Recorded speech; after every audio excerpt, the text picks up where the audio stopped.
গভীর রাতে শহর থেকে অনেক দূরে এক নিঃসঙ্গ রাস্তা।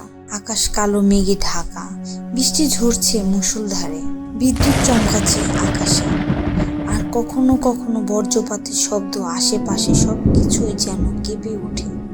এই দুর্যোগপূর্ণ রাতে কোনো মানুষের দেখা নেই, শুধু বৃষ্টির শব্দ আর মাঝে মাঝে হাওয়া হাহাকার। মঞ্জু চালাচ্ছিলেন তার পুরনো অ্যাম্বুলেন্সটি।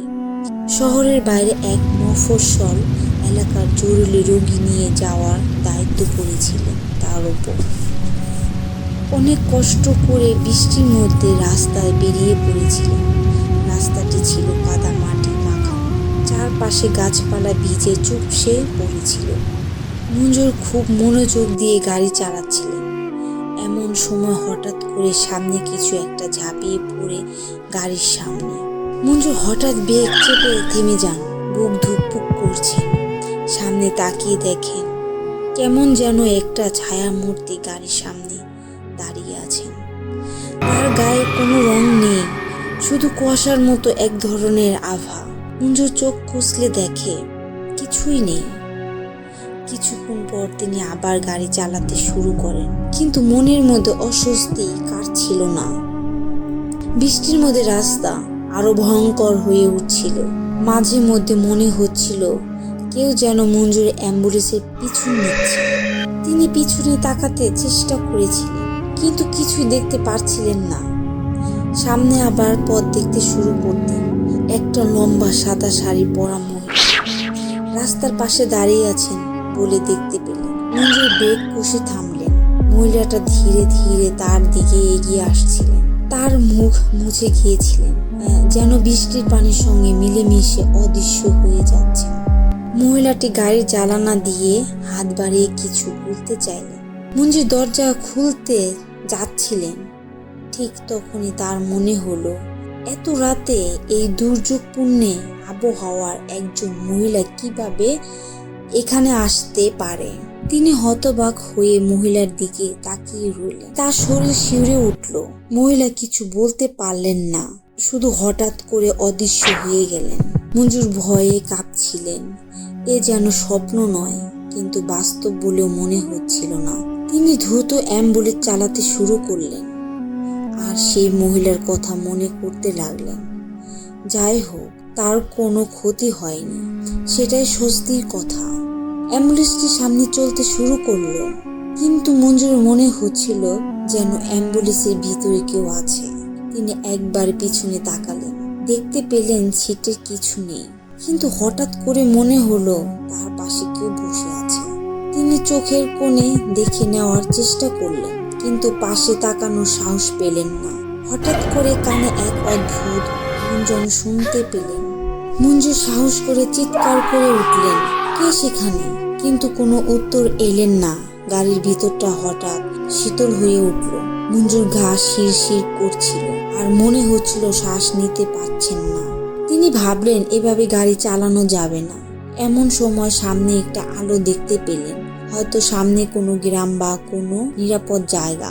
তিনি দ্রুত সেদিকে গাড়ি নিয়ে চললেন, কিন্তু যতই এগিয়ে যাচ্ছেন আলোটা যেন আরো দূরে সরে যাচ্ছেন। তার মনে হচ্ছিল এই রাস্তা কখনোই শেষ হবে না। মঞ্জু চিন্তিত হচ্ছিলেন, তার মাথা ঘুরছিলেন। এই রাস্তা যেন তাকে কোথাও টেনে নিয়ে যাচ্ছে।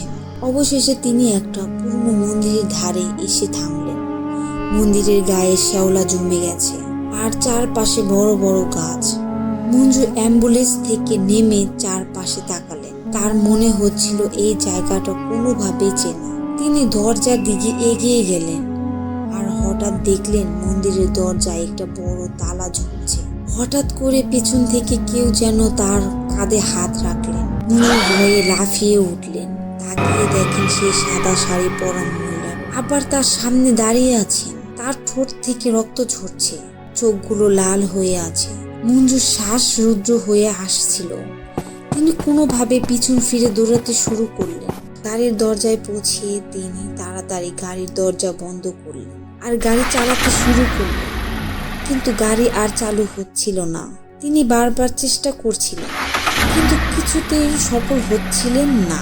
মহিলা ধীরে ধীরে এগিয়ে আসছিলেন আর তার ঠোঁটের কোণে একটা ভয়ানক হাসি দেখা যাচ্ছিল।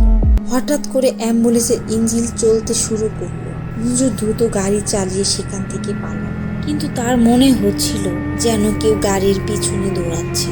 তিনি যতই গাড়ির গতি বাড়াচ্ছেন, সে আওয়াজ ততই কাছে আসছে। এক সময় মঞ্জুর একটা নিরাপদ জায়গা পৌঁছালেন। রাস্তার ধারে একটা ছোট বাজারের মতো জায়গা ছিল। তিনি গাড়ি থামালেন আর গাড়ি থেকে নেমে চারপাশে তাকালেন। সবাই ঘুমিয়ে আছে, চারদিকে নিস্তব্ধ। মঞ্জুরের মনে হলো তিনি যেন কোনো দুঃস্বপ্ন থেকে বেরিয়ে এসেছেন, কিন্তু তখনও তার কানে সেই গুঞ্জনের আওয়াজ শোনা যাচ্ছিল, যেন কেউ তার পাশে দাঁড়িয়ে হাসছে। তিনি ধীরে ধীরে অ্যাম্বুলেন্সের দরজা খুললেন আর দেখলেন পিছনের সিটে সেই মহিলাটি বসে আছেন। তার চোখগুলো মঞ্জুরের দিকে স্থির হয়ে তাকিয়ে আছে। তিনি কিছু বলার আগে মহিলা হঠাৎ করে তার দিকে হাত বাড়িয়ে দিলেন। মঞ্জুর ভয়ে চিৎকার করে উঠলেন, কিন্তু তার কণ্ঠস্বর যেন বাতাসে মিলে গেল। রাতের নিস্তব্ধতা ভেঙে তার চিৎকার শোনা গেল, কিন্তু কেউ তাকে বাঁচাতে এলো না। বৃষ্টির অবিরাম ঝরতে থাকলো, আর সেই মফস্বল এলাকায় গভীর রাতে কেউ জানতেও পারল না কি ঘটেছিল মঞ্জুরের সঙ্গে। মন্দিরের সামনে সেই পুরনো অ্যাম্বুলেন্সটি আজও পড়ে আছে, আর কেউ সেই পথ ধরে গেলে আজও শোনে এক করুণ গুঞ্জন। কেউ যেন তার পাশে বসে হাসছে, তীক্ষ্ণ চোখে তাকিয়ে আছে আর বলছে, এখানেই থেমে যাবে।